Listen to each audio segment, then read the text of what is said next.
हरे कृष्णा।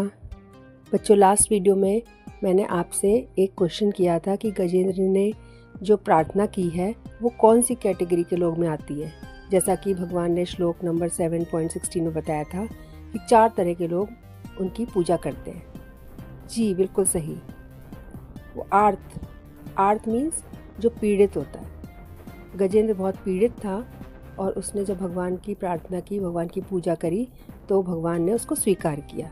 आज मैं आपको एक दूसरी कहानी सुनाती हूँ। ये कहानी है ध्रुव की। ध्रुव एक 5 साल का राजकुमार था। एक दिन उसकी सौतेली माँ ने उसे अपने पिता की गोदी और सिंहासन पर बैठने नहीं दिया। ध्रुव बहुत निराश और क्रोधित हो गया। उसने भगवान विष्णु की पूजा करने का संकल्प लिया ताकि वो ब्रह्मा से भी ऊंचा स्थान प्राप्त कर सके, न केवल अपने पिता से बल्कि अपने दादा से भी। अपनी इच्छा को पूरा करने के लिए छोटा ध्रुव तुरंत जंगल में तपस्या करने चला गया। रास्ते में उसने महान ऋषि को देखा। वो ऋषि और कोई नहीं, वो थे नारद मुनि। नारद मुनि भगवान विष्णु के महान भक्त थे।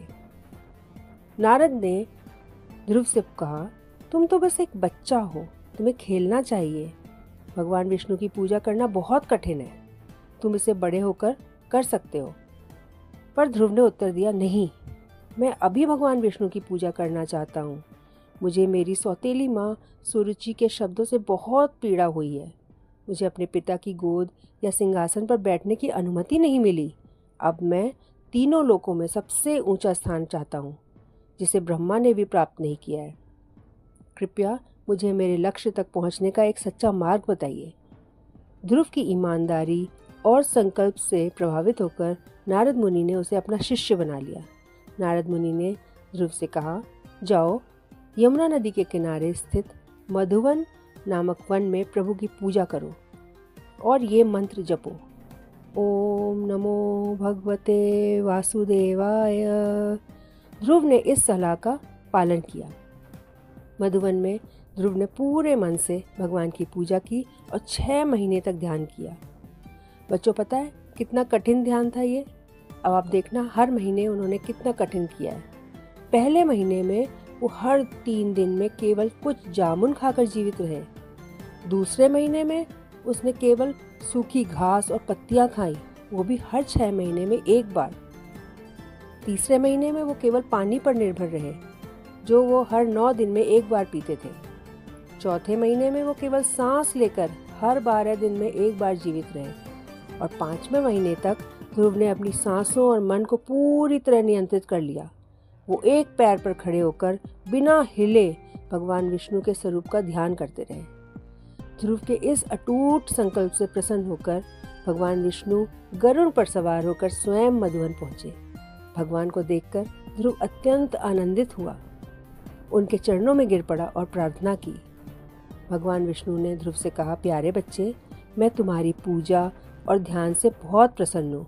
तुम अपने पिता के राज्य पर राज्य करोगे। 36,000 वर्षों तक तुम राज्य करोगे। उसके बाद तुम मेरे लोक ध्रुव लोक को प्राप्त करोगे। ऐसा कहकर भगवान विष्णु वहाँ से प्रस्थान कर गए। ध्रुव का हृदय भगवान के दर्शन से आनंदित हो गया था, लेकिन उसे अपनी सौतेली माँ सुरुचि और सौतेले भाई उत्तम के प्रति पहले जो बदले की भावना आई थी, उसके लिए उसे पश्चाताप भी हुआ। उसे ये भी अपराध बोध हुआ कि उसने ब्रह्मा से भी ऊंचे स्थान की इच्छा की थी। वो चुपचाप मधुवन से अपने पिता के महल की ओर लौट चला। राजा उत्तानपाद को जब ध्रुव के लौटने की खबर मिली तो वे और सुरुचि पूरी तरह बदल चुके थे।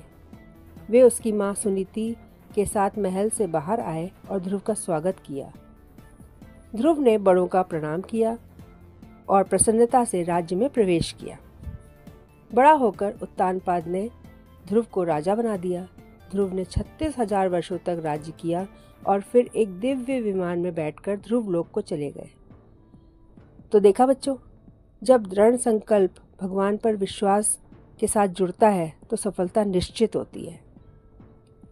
तो आपने 2 कहानियां सुनी, उसमें अब आपको पता चलेगा कि दोनों कहानियों में 2 तरह की प्रार्थना है।